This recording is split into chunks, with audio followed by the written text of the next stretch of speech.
Hello everybody! I thought it is time to check in with you so that you can see me and hear me. Today it was already a very lovely morning, so now it's not even noon. I awoke not quite early, but early enough, so Benny and I snuggled on the sofa and I was using my essential oils. At the moment I'm using a certain pine wood, so it's called Zirbe. It's a tree I learned about in Austria because it's a tree that is growing in Austria, in some parts of Austria, and the Austrians make furniture out of that wood and it smells very good. And if you have a room filled with furniture made from that wood, it is very good and has a good impact on lowering the blood pressure, for example, helping you falling asleep in the night. So many people have a bed and their cupboard in the sleeping room made from that wood. Okay, yeah, and I have finished the Christmas post. Now all the letters, I think 16 letters, are waiting for Tommy to sign them, and I have prepared all the envelopes. I have written the addresses on. I used washi tapes and stickers to make the envelopes a bit more Christmassy, not so boring white. And now Tommy is getting us a fish for Christmas Eve. We eat a white fish. I hope he is able to get a fish called Saibling because it's my favorite. We will see. Yeah, and then he will bring kebab for us for lunch today because I like it so much. And that is a thing I wasn't really able to eat in Austria because they have kebab in Austria, but you know, it's in the way we eat it in Germany. A certain bread filled with vegetables and the meat and the sauce. The way we eat it was invented in Berlin. And the best Döner kebab you can eat there. But at least in Germany, the Austrian kebab makers use pita bread, I think it's called, and that is wrong. And they have the wrong sauce. So yeah, I'm looking forward to that. And then some things arrived in the mail today. I will show you what I have received from Lily of Norway. She's making her own paper. I won't show you the note, but she has made this paper, and I only will show it quickly. She has written a letter for me, and I don't know if the camera catches it, but it has sparkle. I really don't know if the camera can catch it because it's even hard to see with the eyes, but the right light and you will be able to see it. So she has made this paper by herself, and she added a special Norwegian incense mix. And she explained that this is the most popular incense in Norway, not in Norwegian, in Norway. The recipe is a secret, and it contains about 18 spices and other things. And when I smell this incense, I am standing in a big pretty church and attending lovely liturgy because only awesome churches use incense. I love that so much. I love incense so much. I'm a big fan. Thank you, Lily. That is very amazing. And you see the three kings. Unfortunately, maybe it's a random theologian fact if you're interested. We call them the three kings, and we celebrate three kings on January the 6th, so on Epiphania. But it's wrong. There weren't kings. They were, I hope I pronounce it correctly, astrologists, astrologen, read the screen. So the people who can read the stars, you know, and study the stars.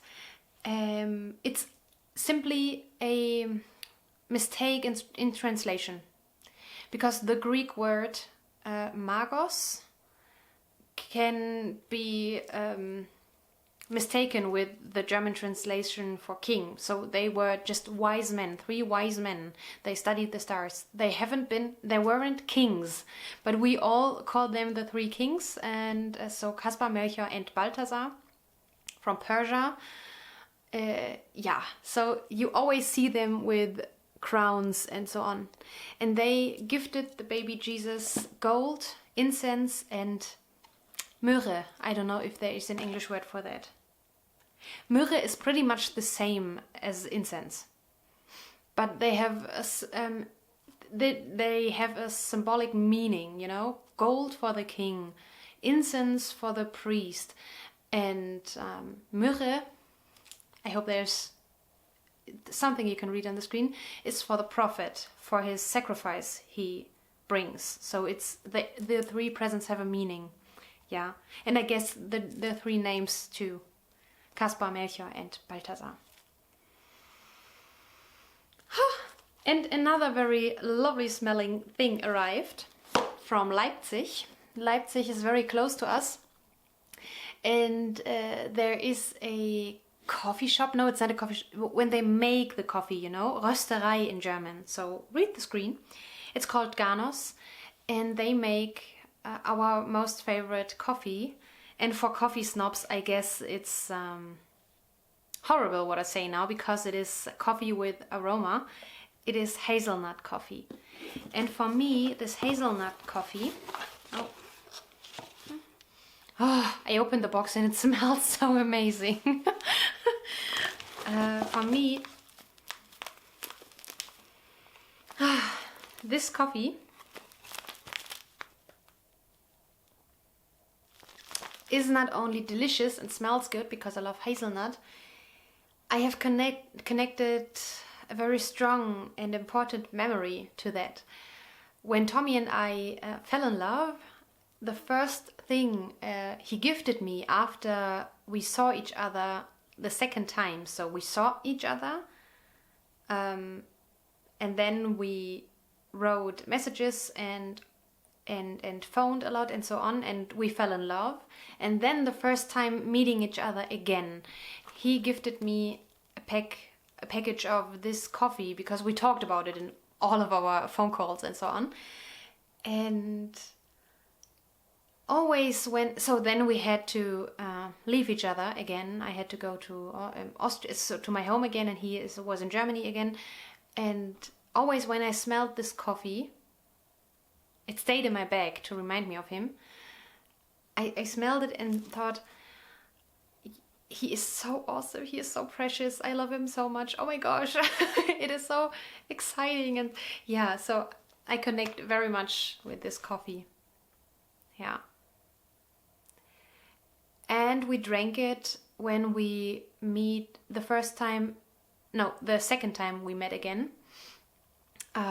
We had something, not a hotel room, a suite or something. Yeah, you know, where you can cook for a Ferienwohnung, we call it. So you can rent a house, a little house or a flat. And I brought everything for breakfast and he was bringing the coffee. And so our first own breakfast, so we made ourselves, not in a hotel, with this coffee, and we sat together like 2 hours or even longer and talked and ate breakfast and drank that coffee and had the most precious time together. Yeah, that are very beloved memories for me. So we ordered it because we are in lockdown. We couldn't drive to Leipzig and buy it there. And I'm so glad that it arrived before Christmas. So we will drink this for the Christmas breakfast. Yeah, and yesterday it was a long day. I managed to finish Tommy's Weasley sweater, so it is laying flat to dry behind the camera. I started to stitch, so to duplicate stitch the letter sometime in the morning after breakfast. I don't know, like 10 o'clock or so. And I made breaks for lunch and for coffee, and here and there I needed to relax. And I finished it 7:30 in the evening. So it took me a whole day of crafting, you know. I didn't stitch on it like 10 hours in a row, but you know what I mean. If someone is asking you how long does it take you to knit a pair of socks, you will say 2 weeks or so, or a week, but you don't knit 2 weeks straight and do nothing else, you know what I mean? So I stitched the whole day on that pullover. I forgot how long it took me to stitch my Weasley pullover. I think you try to forget the negative things. And now I'm very happy that it is done and it is able to dry until Christmas. So now all my presents are done. That was the last present, you know, all the other presents were done already way earlier. The Christmas post is nearly done. Then today and tomorrow I will clean and wash and prepare our flat for Christmas. Yeah, so it is getting so exciting. Oh, and I have finished my first Christmas sock, but I have it downstairs. Maybe I can film a little tiny video to show you. Yeah, I think for the rest of the day I will relax. As I told you, wash, so make laundry and tidy up the flat a little bit, but nothing else. And I want to watch a Christmas movie. I really want to do that. Yeah. Okay, that was everything for now. Maybe we will see each other later.